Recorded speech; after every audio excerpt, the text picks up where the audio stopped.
All right, so good morning and welcome everyone. Thank you for joining us today for today's webinar. I'm Cindy Kung and I will be the moderator of today's webinar. All right, so today we are presenting the fusion of AI and IoT is the inevitable future presented by professional technologist Dr. Uy Bunyik. So just a little housekeeping before we get started. If you have any questions during the presentation, you may just type your questions in the chat box, all right? So I will bring them up after the presentation. All right, so now I would like to introduce our presenter, professional technologist, Dr. Uy Bunyik. Okay, so Dr. Uy has received his PhD from the computer science from the School of Computer Sciences, University Science Malaysia, USM in 2012. He is currently the head of department for the Department of Computer Science DCRs in the Faculty of Information and Communication Technology FRCT, University Tunku Abdul Rahman, Utah. He is also a professional technologist of Malaysia Board of Technologies and Board, a senior IEEE member, and an associate fellow of Asian Academy of Engineering and Technology. So his research revolves around distributed computer systems such as Internet of Things, cloud computing, and enterprise computing as well. So now, without any further delay, we will turn the time over to Dr. Uy. So welcome, Dr. Uy. Hi everyone, good morning. Yeah, so let me share my screen. Thank you, Dr. Kung, for such a kind introduction. Let me share my screen a moment. Good morning, ladies and gentlemen. I hope you guys have a good, great breakfast this morning. Yeah, so I'm actually, my name is Bunyik. So today I'm going to share with you, the fusion of AI and IoT. Yeah. And why I think that this is actually is going to be the future. Now, there are three things I want to share with you. The first one is the purpose and the advancement of Internet of Things. Now, for those who are not familiar with what is Internet of Things, no worry. I will try to explain it along the way in a very simple term. And of course, we'll also look at the challenges of IoT and why we need AI, yeah, to work together with IoT and how IoT can actually help AI. Yeah, so with this, my objective is that I hope to have more people interested, to invest your time in technologies, yeah, in this technology, the advancement of the, I would say, the future. Now, okay, let's look at the definition of IoT from the perspective of Internet of Things community, from the IEEE community. Yeah, so basically, IoT is a concept of it's a computing concept where we try to link all the physical object together. Yeah, and hopefully we can make our things more intelligent, so that we can actually interact with them. Now, this thing, I mean, as of this point, don't worry if you don't really catch it. Basically, I just want to show you the definition of it is to connect everything together. But again, why we want to do that? Yeah. Now, if you look at the if you happen to follow the trend of technologies, you try to I believe from the ads or your social media, you start to see things like they're selling a lot of daily, the things that we use daily every day. Now they are trying to get almost everything connected. Yeah, you can control your your air conditioner with your your mobile phone, some switch, even light bulbs. Yeah, this is the light bulbs is pretty funny one. And then of course your fridge. Nowadays, if you your cars, and also rice cooker. Now, have you ever wondered why do we want to do that? It's like sometimes it makes people think like how lazy we human can get. Yeah, at the end of the day, are we sure that we just want to use a mobile phone to connect, control the entire house or maybe the world? Is that what we're trying to do? Yeah. So at the end of the day, what is the use of this technology? Sometimes it makes people think like, would all this actually make our life better? What do you think? Yeah, I'm actually constantly watching the chat. So if you have any opinion, you can also type at the chat box, yeah, so that I have I have a better understanding from or some response from you. Excuse me. So are we going to be that lazy? That is the questions. I think sometimes it's a joke, like to many people, like, seriously, do I really want to connect my house light bulb with my mobile phone and it's connected to the internet? Why? I remember sometimes people ask that, why do I want to change the color of the light bulb when I'm outside the house? The switch is just like a few feet away. Do we really want to be that lazy? Yeah. So, okay, in order to understand all this, why we are connecting things together, of course, some people say, oh, smart home, you want to have smart home. But is our smart home something really essential or not? Yeah. So that is also another question that always people are thinking about. So in order to understand all this, we have to look a little bit back, in the history. How the internet actually arrived to the point that we have today. Now I'm because I don't get to see your face, so I do not know how old are you guys. Okay, I suppose some of you, maybe you live live in the era of without internet before. Now, if you have lived that, then you should have experienced before when the internet started. When the internet started, it's kind of like, to many people at that time, it's like something. It's just a new way of connecting. So instead of calling your friend through the landline phone, now you can email them, yeah, or instead of writing the real letter, physical letter, now you can send electronics email, yeah. So it's kind of like it's a fun to have thing, yeah. But if you come to think of it today, that become essential already. Am I right? So if you come to for those who have been, when you when you're born, you already get used to social media. I can tell you, social media, when it started earlier that time, maybe a decade or more ago, basically, again, many people thought that social media is just another kind of fun to have thing. It's not like, not everyone will jump in and use it immediately. And some people just think that what is the use of social media? Is they think that it's just going to just some trendy thing. But today, if you think of it, like social media becomes something very important. It's part of our daily life, right? It's so important that imagine, like, early in the morning, your friend texts you, say, hey, the city is flooded. What is you want more information? What would you do? Will you call your friend or Google?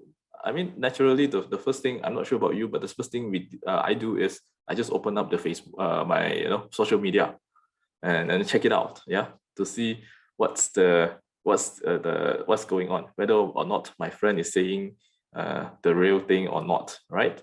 So you can see the trend change.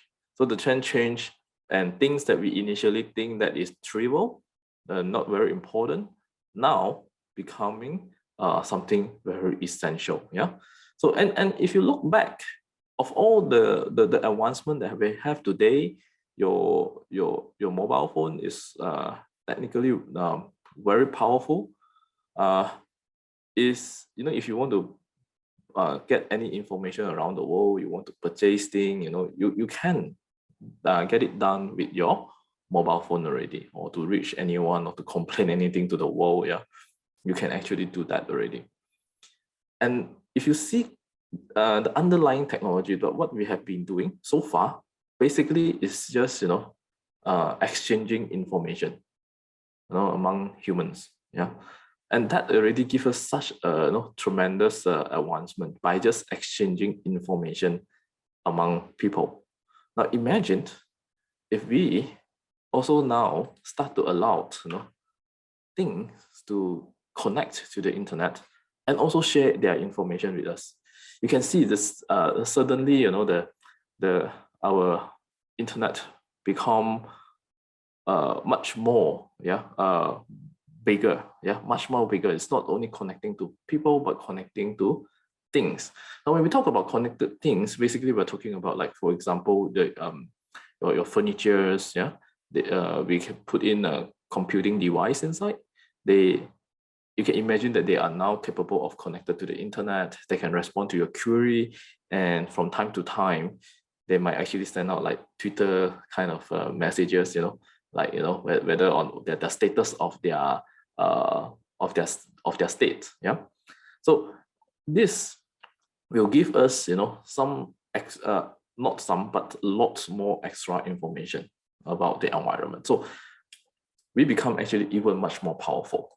But how powerful? What are the things that we can do here? Of course, at first, it will give us much more opportunities. There are going to be many more applications, that people can think of. Okay, now why I want to say this is because many young generation now, after when they're born in this with the facility of internet is like everywhere. You have a very powerful mobile phone, so they don't really see what was before that, and to them it's like this is the world already. It's like the internet is fully explored. In other words, it thinks like it seems like a world. The world is fully explored. There's nothing much better for us to do. Actually, what I'm trying to share with you here today is our world certainly become bigger with Internet of Things, and the things that we can explore is actually much more. There are many uncharted kind of things that we can do here. Now let's look at the example of having your appliances at your home that are connected. Now once at home your things are connected, we start to try. One of the easiest, or the straightforward things is that people can now track their electricity utilization. What devices are actually consuming more, or how much electricity is consumed. If some of your house you have a solar panel, you can also know like how much energy you actually harvest. So you can start to have this kind of information. Now, of course, from point of view is like maybe it's what's the point of having this information? Now, having this information is definitely much better than without them. Now, if without them, sometimes people say, remember our parent will say, save energy. But seriously, to us, it's like everything is critical. How do I save energy? Now, with this detail, lay out of all the electronics consumptions, I think it is much easier for us to find opportunity of what are the things that we can save. That will be one of it. Of course, at a larger scale for businesses, it will be really interesting. Now, in the old days, I would say conventionally, not old days, even nowadays, many businesses, they don't really able to track their operation in real time. So in other words, they only see it by the end of the day, which is considered very good. I know some business that actually takes the tally everything by the end of the week to only realize that whether they are doing profit or not. They are running the business based on gut feeling. So if anything goes wrong, they won't know, but until the end of the day or the end of the week, which is a bit too late sometimes. So if we have IoT, we can have the information at real time. So in other words, if anything happen, you can start to take action and rectify them before they become worse. So if you come to think of it, it is really interesting.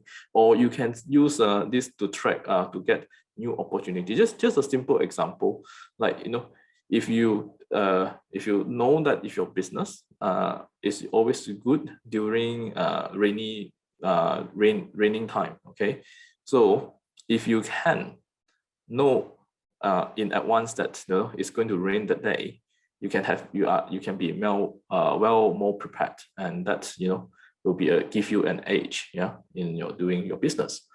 And of course, for in manufacturing industry, for example, manufacturer, if you have a factory, again, you might want to have a very good understanding of your operations, like the productivity. You don't want to wait until the end to tally the thing to realize that, oh, today is not doing very good or not super well. Yeah. So having all this, it helps people to live better. Now, don't underestimate all the small things that we improve. I believe you have experienced this before as well. Not to say connecting the things, even connected between you and your friend, it gives you certain advantages as well. Of course, before this MCO thing, I'm very sure you have tried you have met up with your friend before outside, yeah. So imagine your friend is slightly late and you want to know if he's coming. So if there's no mobile phone, there's nothing you can do. Okay, you just have to stay put and wait. Now with mobile phone, what you can do is you can call up your friend and ask if he's coming over or not. Then he will say that, no, yeah, it's on its way, a few more turns. But at the end of the day, you're still waiting. And with location sharing, if you can think of it like now you have now we can do that actually anyway. You can share your GPS, or your friend can share his GPS location, right? You can see that he is actually traveling. You can estimate the duration. Now, some of you must be also wondering the same thing. Why do I want to know that? Now, having that extra information will give you much more flexibility. Number one, you know that your friend is on his way, he's safe. Secondly, that you can estimate how much more time that he's going to be here, and you can make use of that time to do something productive. Okay, maybe you want to go and get a bite, do whatever things you want, and you know that you have time. You don't have to waste the time waiting. Yeah. So if the whole idea of this Internet of Things at the end of the day is that we try to get everything connected, just not about things, is about a community, is an ecosystem, and we call this a smart cities. Yeah. So if you have everything connected, you can see the whole process give us informations, and we can make lots of actions, and it can be really, really fast. Yeah, it can be more efficient at the end of the day. This is the fun part of it. Now you can see that we are actually on moving towards this direction. There are plenty opportunity. Now, what all the example I showed you just now was only half of the story. I'm actually just saying by allowing the things that connected to us sharing information, like whether when you leave your house, you worried if you have not turned off your the lights or the doors, your security. Yeah, you can just use your mobile phone to check, and then you say, oh yeah, then you have a peace of mind, and then you can continue to do whatever you're doing. Now that is only half of the story, which means that you only sense. Right? The concept of Internet of Things actually also covers what we say the control actuator. So other than just sensing, we also want to do the control. But this control part is the one that as of now, it looks a little bit people doesn't understand why do we need to do that, especially when why do you want to turn on and off the light while you're not in the premise? Okay, unless of course if your house is a huge mansion, then you want to do that. If not, then if like the switch is just like a few feet away, why I need to use my mobile phone? The moment you use your mobile phone and you put it up, unlock the screen, probably you're already there. Yeah. So people don't really get the idea. So the sensing part is easily understand. How about the control? Now, to understand the advantage of having control, which means that you can actually control things remotely, then you might want to look into the future of the internet. Yeah. No, of course, whether I put potentially the future, because I'm not sure if this is something that is guaranteed going to happen, but it seems like it. Yeah. So we can see that the big the giant company like Facebook, Microsoft, even Nvidia, they are actually talking about making metaverse. So what is metaverse? Now, I'm not sure if you have watched this Ready Player One movie, or if you don't like to watch movie, you can actually read the book. Yeah. basically the idea is that, currently we already like kind of like the first step of doing this. Now, if you see, if in the old days, before the pandemic actually forced us to have this social distancing, probably we're having this talk, in a huge room where we can interact with each other physically, in a hall. Now, because of that, we are forced to use social media or internet or Zoom to communicate. If you come to think of it, we are kind of like meeting in the cyber world, in the cyber world where we actually are meeting each other from various physical location. That is the fun thing. But this Zoom thing or your Microsoft Teams or Google Meets, this kind of video conferencing environment, if you do a survey, many people would find that they are not really that effective. Because when we human communicate, we don't only communicate via words. We actually communicate via facial kind of expression, gesture. Like now, I don't really see you guys, so I do not know if you guys are actually listening to me. But then I got used to talking to myself, for the past 18 months. So what this company wanted to do is to create an environment, immersive environment where you actually can put up some sort of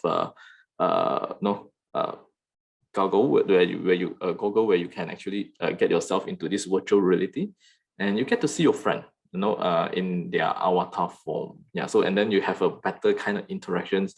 The system, will actually capture the facial kind of expression and makes they claim makes the communication better. Makes the communication better.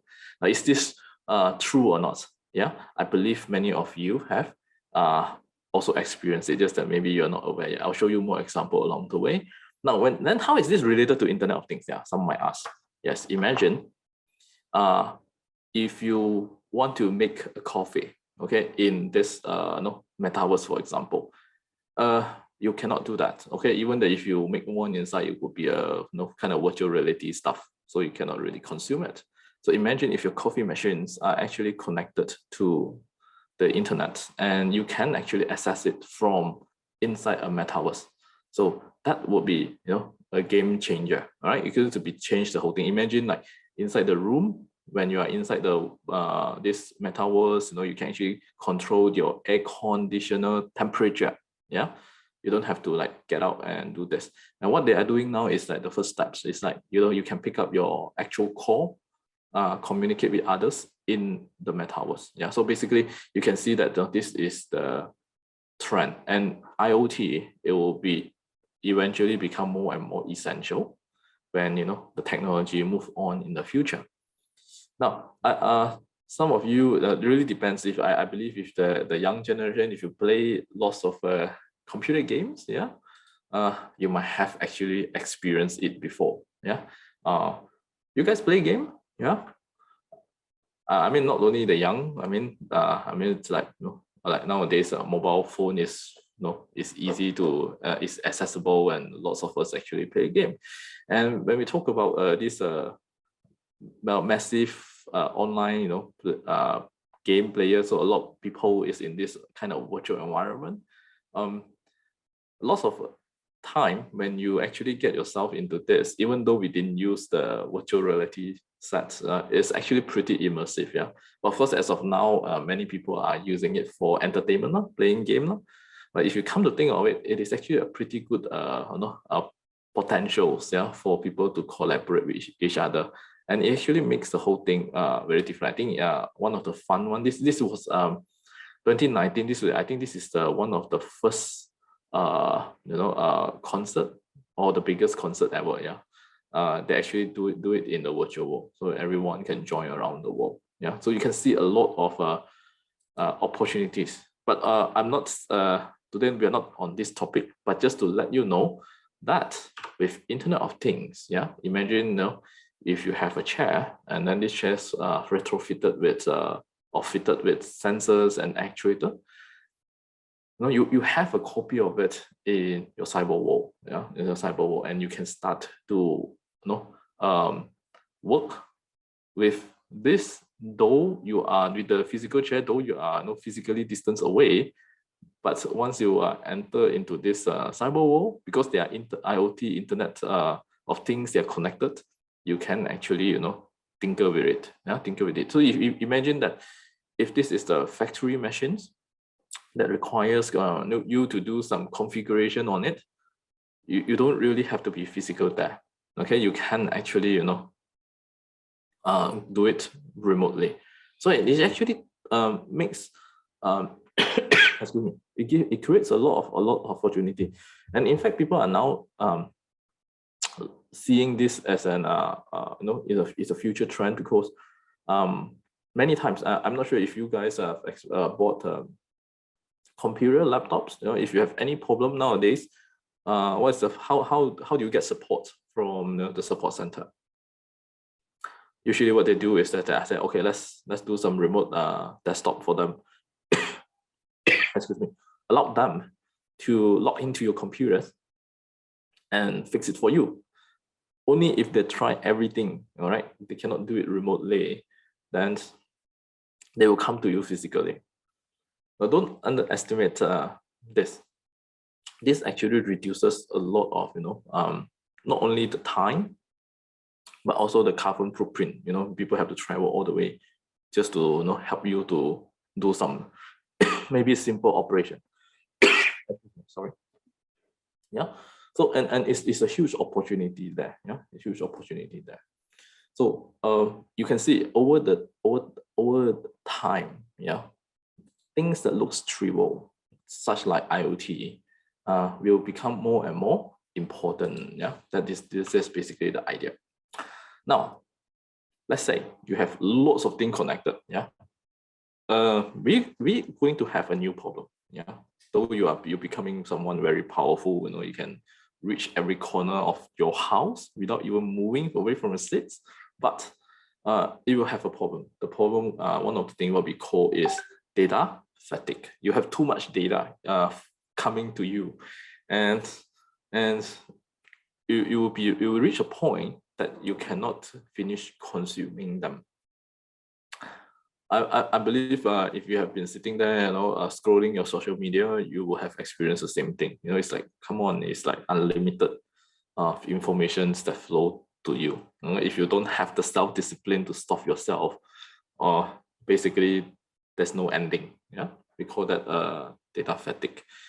Or if you can imagine, if your house are fitted with lots of CCTV, how would you know if anything happened? I mean, you need to sit there, watch through all the videos. Imagine that, that is crazy. Yeah, too difficult.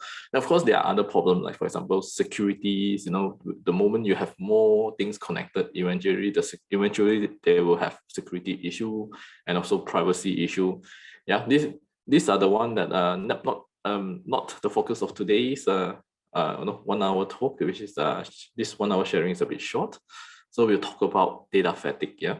So when people are tired, so there's no way we can consume all that. One of the best thing is do we need to have an assistant? Of course, you can hire someone just to sit there, just to watch the CCTV, check all the video for you. But that person will also get tired, and then maybe you need to have a few of them to run multiple shifts. Yeah, but one of the solutions that we have now is to use artificial intelligence. Now, of course, when we always talk about AI, the first thing people comes into mind, will be like, some sci-fi movie, the T-800 Terminator. It's very scary. Yeah, it's going to replace human. And if you Google online, then it will be really, really pessimistic. You will see people saying that, hey, the AI is coming, it's going to replace all our jobs, we're going to be jobless very soon. Yeah, the lot of this kind of negative news. Whether or not such a day will be here, I'm not very sure, but one thing I'm sure is won't be very soon. Yeah. So in general, when we talk about AI, there are actually two categories. Okay, one category, the one that we watch from Hollywood movies, yeah, those things are very human-like, yeah, very human-like, would be the we call them AGI, artificial general intelligence. Basically, if you ask me, would this AGI be a threat? I would say yes, but of now, if you ask me, I think there's still a gap, okay, before we can actually reach to that point. Yeah. So basically, when we talk about AGI, is that they are human-like, they can understand and learn faster, stronger, compared to human. Yeah, because imagine it's a machine that won't get tired, and we human will get tired. We need to eat, we need to rest. Yeah. So that makes them superior. Now, but no worry about that. Let's look at the one that we have today. The one that we have is what we call narrow artificial intelligence. Now, basically, this kind of AI is actually designed to perform one thing and perform it really, really good, And of course, currently the research is people trying to make them, if I train the AI to do one thing, hopefully, we can use them to do other tasks as well. But no, that is is an ongoing thing that people are trying to make it work. Yeah. So again, it is not automatically, they can shift to a new job and then they can become really good. So when we say narrow, is as narrow as what? As narrow as playing chess, as narrow as a face recognition software, as narrow as just translating your speech to text or text to speech kind of AI. It's not that is, I mean, if you ask me, that is really, really narrow. Yeah. All right. So again, when we talk about AI, it actually covers lots of things. If you look up the AI textbook, you can see that it covers a lot of things. Like for example, from making decision, search, reasoning, doing prediction, and learn. There are many more. Yeah, there are many more, including like understanding speech. The list goes on. But one thing is interesting here is basically the learning part. Yeah, the learning part. Why the learning part is interesting? We have to look at at the beginning when we talk about AI. Basically, let's say we want to make a machine to be able to make decision. We can just simply implement it like maybe a production rules, if else statements, yeah, or using some fuzzy logics to do it. But one thing that is important is that we have to understand that in order to do that, the person itself have to have the ability to translate the problem into something the computer can understand and compute, and then in a way that it makes decision. So that means that the program is only going to be as smart as the programmer. Now, if the programmer is careless or overlook certain condition, then the program will also inherit that limitation.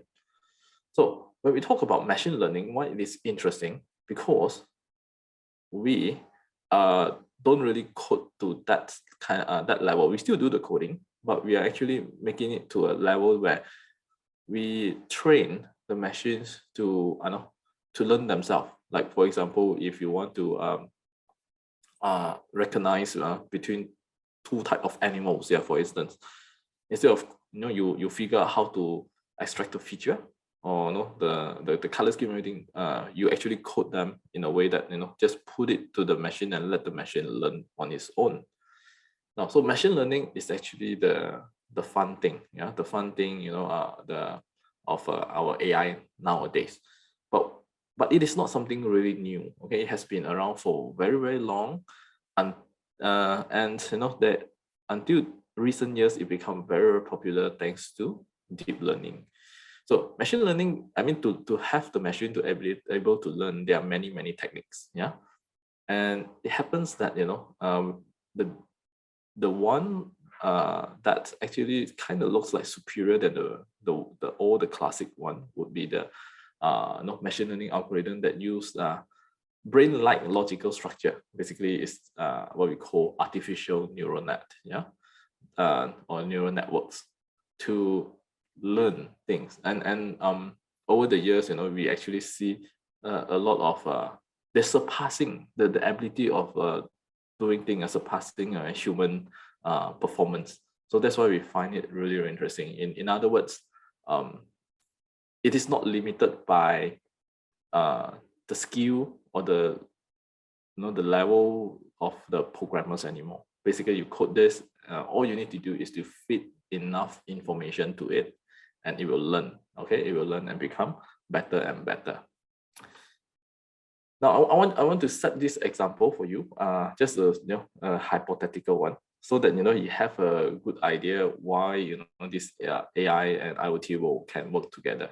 So as you understand, as I mentioned earlier just now, machine learning requires what to learn? Data. So you, instead of telling the machine how it works, but so you give the machines lots of data or experience, so that the machine learning will eventually find out how to get the things work.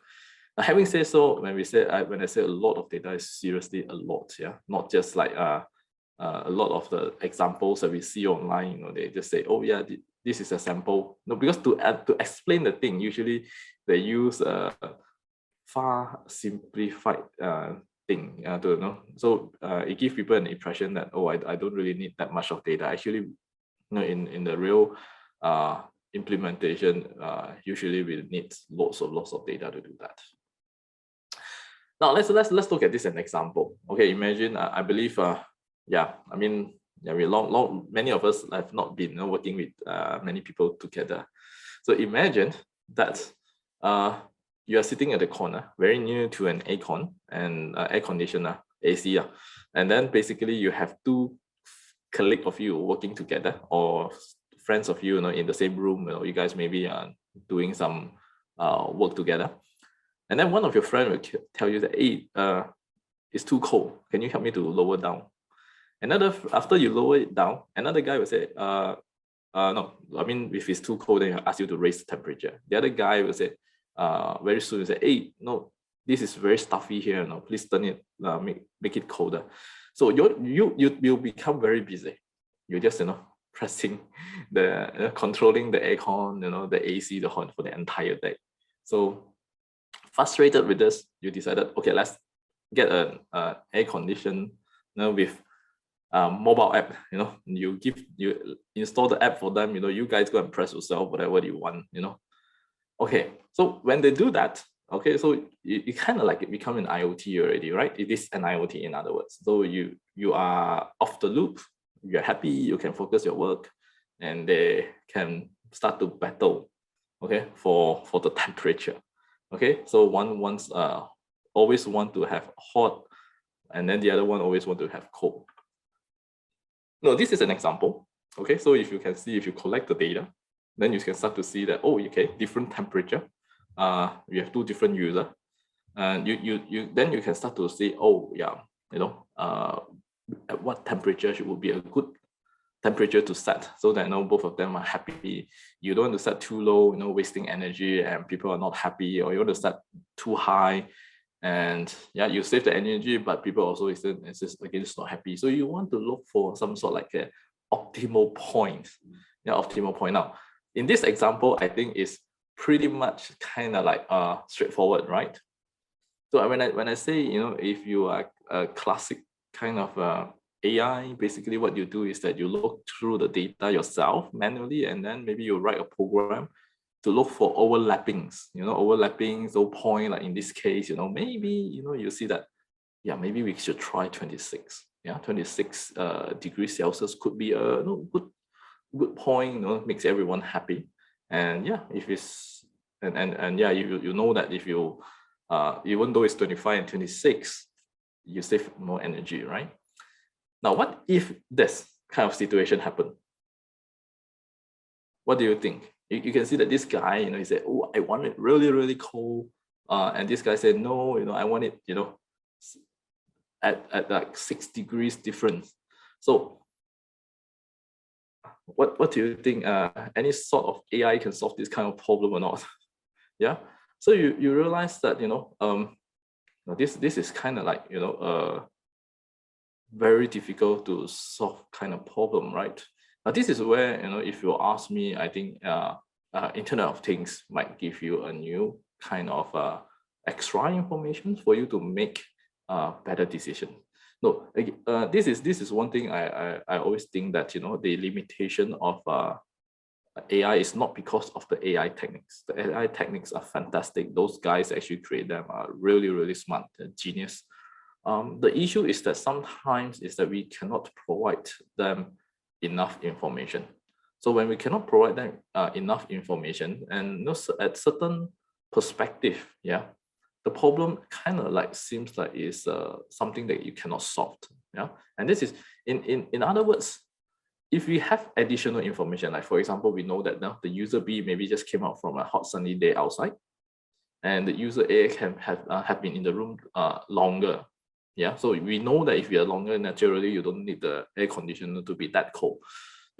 Or maybe, you know, the user is B is actually sitting much further away from the conditioner, and you know what you can do is probably adjust the direction of your fan, or the speed of the fan, or the direction of the flow, and you can actually get a better solution. Now the question is, how would the AI have all this information, right? So this is where the whole thing comes into picture. When you have, if you have, you know, Internet of Things, you can capture this kind of extra information to let the AI to make a better decision. Yeah. So this is why I said this is just a very, you know, simple hypothetical kind of example, just to tell you, you know, how they actually kind of like can fuse together. You know, it's really, really good opportunity. So if you come to see of it, think of it, it's like AI, you know, able to gather more data, so that the IoT can gather more data for AI to learn.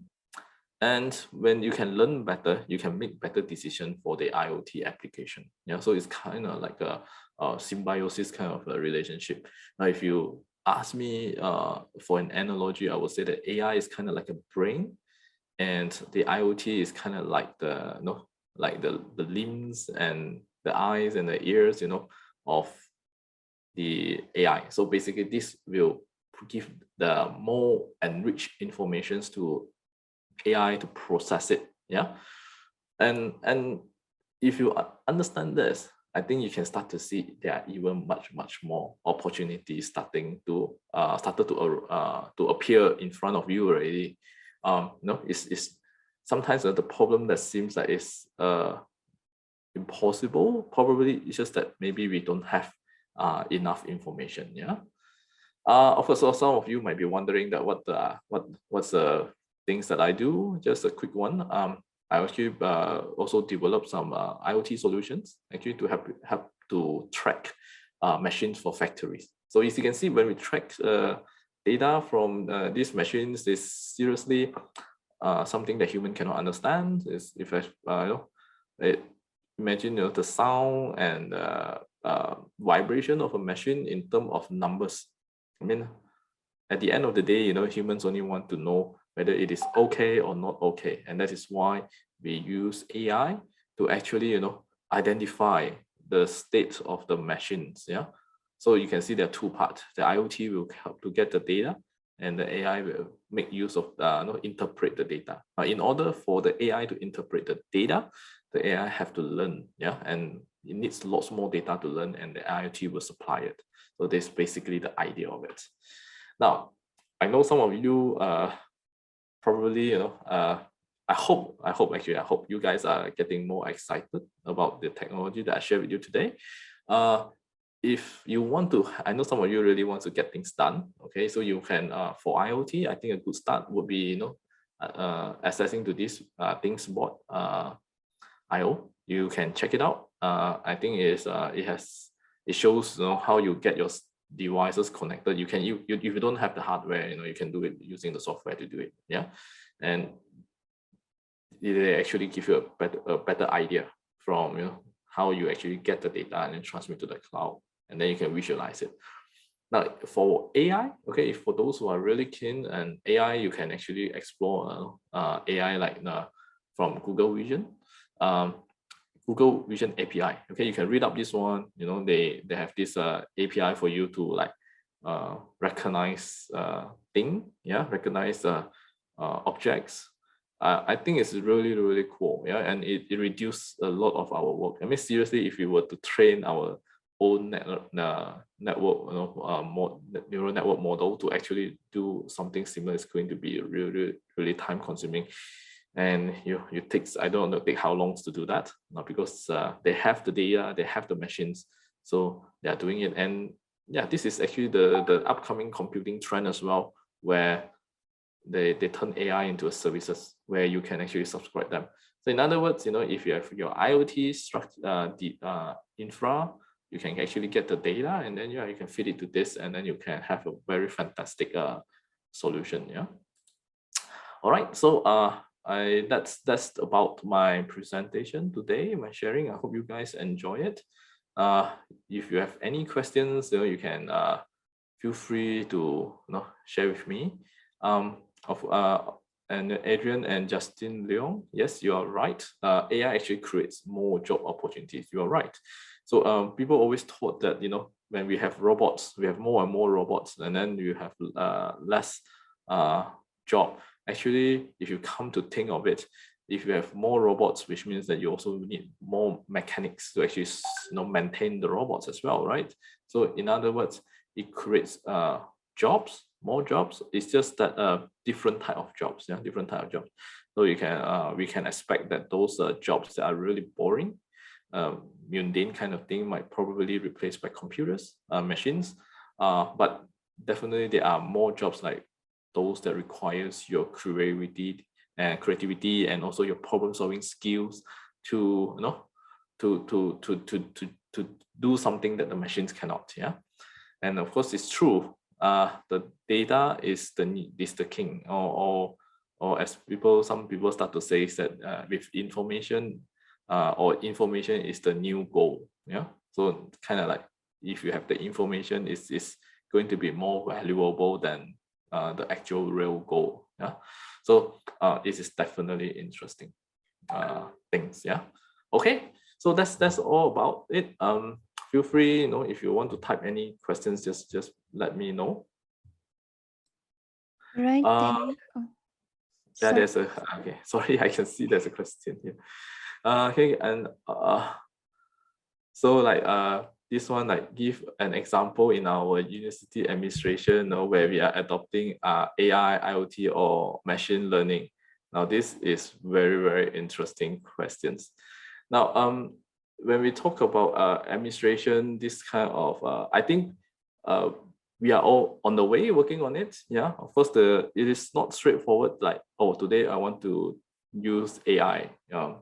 Just give you an example, like your home. Yeah, you say, oh, I want to become a smart home straight away. Can I just change all the thing into AI connected, then become smart home? It is not that straightforward. Even if you have all the technology connected, yeah, you have your system up already. The next thing, you have to carefully configure your solutions. Like, for example, which are the section regions that you want it to be automatically turned on and off, everything. That have to someone to be really careful to build the process. And that is again why there are more jobs opportunity. We need more of this kind of people. So like, if our university, if you are mentioning, one of the thing is, of course, we started to have started with the good data management, and then slowly from there we move on to the next one. Actually, in fact, we also do a lot of data analytics as well, yeah, to help the management to actually make good decisions.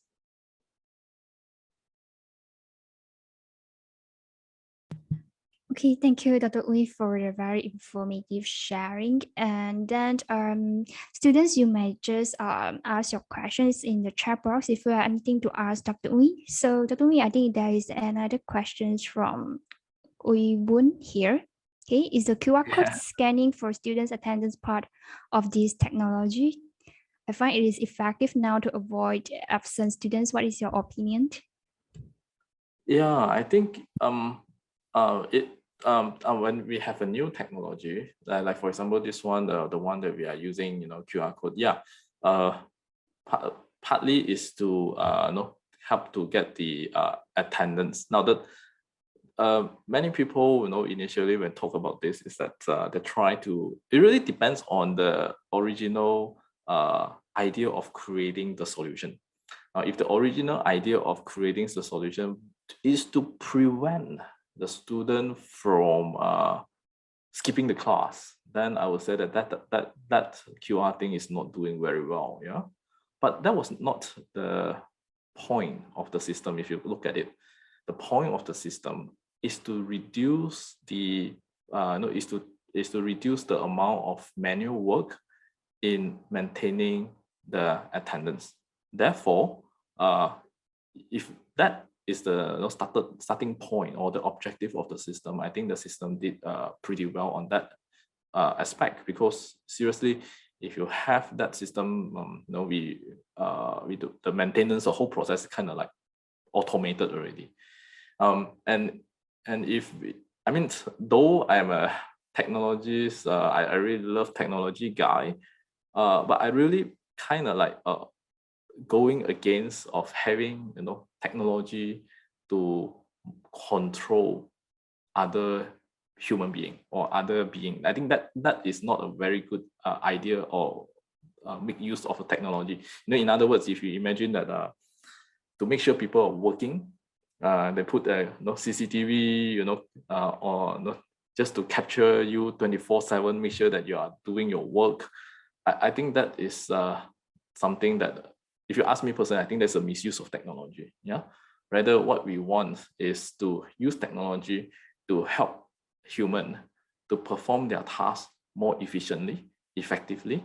One of the good things that we want to do now is automate the process, and at the same time, we do not sacrifice the data, the visibility. So now we can have kind of like a information that we don't have before. Like for example, in the old days, way of signing the attendance. At the end of the day, as I mentioned, who is present at the end of the day, but you do not know who actually came late and how long they are actually engaged in the system. That actually makes a huge difference. Yeah, and in fact, I think that is the main objective of the system, rather than trying to forcing people to be present, which I think that was not the objective. Yeah. So if you ask me, I would say yes, the technology is meeting its intended goal. All right, thank you. I hope Dr. Uy did answer your question, Uypun. Okay, so any other questions from the floor? Okay, all right, so maybe Dr. Uy, you can share with us if, let's say, the students keen to join those few careers like AI, IoT, or data science in the future. So how should they prepare actually? Okay. So if you ask me, depends on where you're coming from. If you are now Form 5 students, going for you can go for or moving to foundation. If you're a secondary school student, high school student, I would say that the fundamentals will be you should have put more effort in mathematics. Yeah, understand and also the science behind fundamental science. A lot of science subjects that we learn, people thought that it's not important. Later on, I want to go and pick up programming. I don't really need physics, or I don't need biology. That is not very, very true, actually. If you look at the deep learning, if you look at artificial neural network, that actually, is inspired by, how our human brain synapse works. So, having understanding, I'm not saying it's 100% crucial, but having the understanding of the science, like biology, physics, chemistry, it actually helps us to to understand all this thing much easier. So if you ask me, yeah. So if you are preparing for this career, then you should actually move on to make sure that you're good at math, science, and then if you really want to study all this, you can actually look into 2 degrees. One would be computer science. Another one, if you want to focus on data analytics, becoming a data scientist, you probably can also consider having a degree in statistics. I think that eventually there are also having a lot of computing element inside. Yeah, so that's about that. The things that how you can prepare yourself. Yeah. All right, thank you. So there's another question from Adrian and Justin Leon. So Dr. Uy, what is your perception on Roblox here? Oh, I think it's kind of like the young generation thing.